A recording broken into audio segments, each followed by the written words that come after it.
अस्सलाम वालेकुम नाज़रीन, मैं हूं हकीम जा शाहिद। वेलकम करता हूं आपको अपने चैनल पर। उम्मीद करता हूं आप लोग खैरियत से होंगे। एक बार फिर एक नई वीडियो के साथ, एक नए नुस्खे के साथ आपकी खिदमत में हाजिर हूं।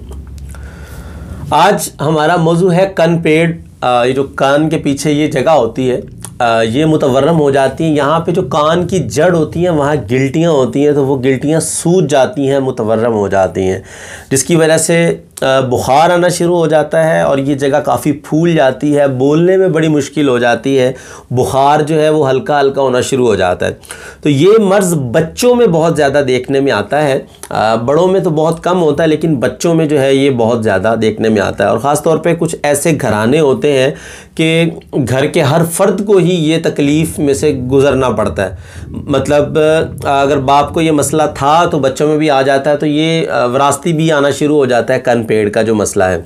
तो बड़ा सिंपल सा इसका इलाज है, कोई खाने की दवा नहीं है, सिर्फ लगाने के लिए एक लेप है जो मैं आपको बताने लगा हूँ। उसके लगाने से ये होगा कि इंशाल्लाह कन पेड़ का जो मसला होगा इससे निजात मिल जाएगी और इस दर्द से, बुखार से सिर्फ लगाने से आपको आराम मिल जाएगा। बड़ी सिंपल सी चीज़ है। क्या चीज़ है ये भी आगे चल के आपको बताते हैं, लेकिन उससे पहले अगर अभी तक आप लोगों ने हमारे चैनल को सब्सक्राइब नहीं किया तो सब्सक्राइब ज़रूर कीजिए, साथ लगे बेल आइकन को ज़रूर प्रेस कीजिए ताकि हमारी लेटेस्ट वीडियोज़ आपको मिल सकें। तो चलिए चलते हैं आज के अपने नुस्खा की तरफ।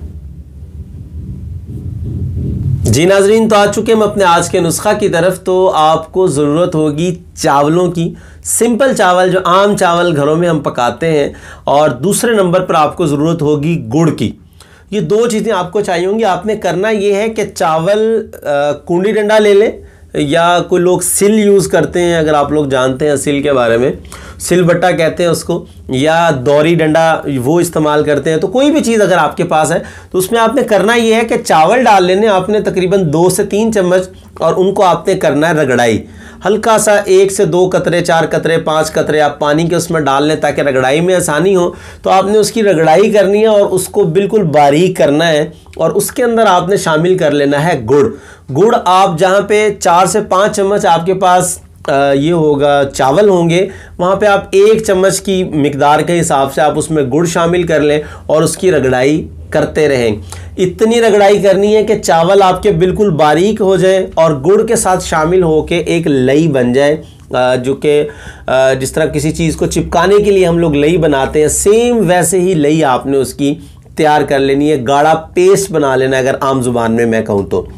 आपने करना ये है कि वो पेस्ट आपने जिसको भी ये मर्ज़ है इस जगह के ऊपर जहाँ पे कनपेड़ होते हैं, जहाँ पे सूजन होती है, जहाँ दर्द हो रहा होता है, वहाँ पे आपने उसके ऊपर लेप कर देना है। लेप करके आप छोड़ दें। जब ये खुश्क हो जाएगा बिल्कुल, तो मतलब तकरीबन आधा घंटा, घंटे के लिए लेप कर दें। उसके बाद आप इसको उतार दें 2 दफ़ा या 3 दफ़ा, मतलब 2 दिन या 3 दिन, 2 या 3 दिन के इस्तेमाल से इंशाल्लाह कनपेड़ भी ख़त्म हो जाएंगे, दर्द भी ख़त्म हो जाएगा, सूजन भी ख़त्म हो जाएगी, और बुखार जो है वो भी उतर जाएगा बग़ैर कोई दवा खाए। क्योंकि बच्चे दवा खाते नहीं हैं, बहुत मुश्किल होती है उनको दवा खिलाने में। तो सिर्फ लगाने से ही आपको इस मर्ज़ से निजात मिल जाएगी। बहुत सिंपल सा नुस्खा था और बहुत मुजर्रब भी है। कभी भी मसला हो जाए तो इस नुस्खा को बिला खौफ व ख़तर इस्तेमाल कीजिएगा और इस नुस्खा से फ़ायदा उठाइएगा। उम्मीद करता हूँ आज की वीडियो आपको पसंद आई होगी। अगर वीडियो पसंद आए तो लाइक ज़रूर कीजिएगा, शेयर कर दीजिएगा, ताकि आपके साथ साथ बहुत सारे लोगों का फ़ायदा हो जाए। तो आज के लिए इतना ही था। मिलते हैं किसी अगली वीडियो में। हकीम जा शाहिद को इजाज़त दीजिए। अल्लाह हाफ़िज़।